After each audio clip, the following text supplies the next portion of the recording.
Let's talk about the textbooks that you're going to be reading in this class, Missiology, Contextualization.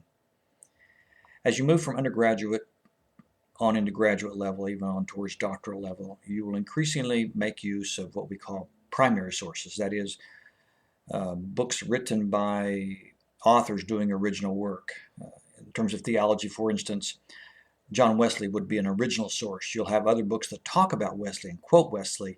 Those are secondary sources. Wesley himself is the primary source. Perspectives on the World Christian Movement, the thickest textbook that you have for this course, is a collection of primary sources. These are the authors that everybody is quoting. These are people like William Carey, founder of, or the father, they call him, of the modern missionary movement, late 1700s, early 1800s.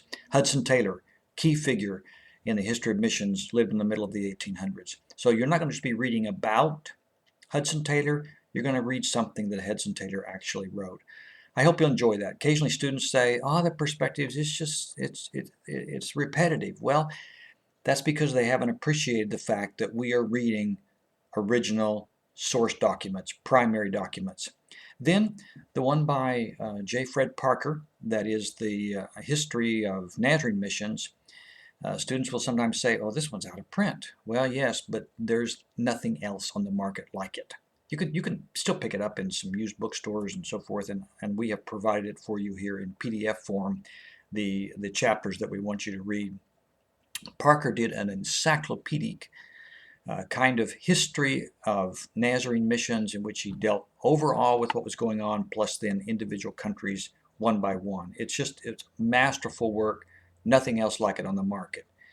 And then, of course, you have the little book that Chuck Gailey and I have authored. Some of it grows out of Chuck Gailey's experience in Africa, and there'll be some stories by him, and then some illustrations and stuff out of my own. Well, those are the textbooks. I hope you're going to enjoy reading them. Let's get started.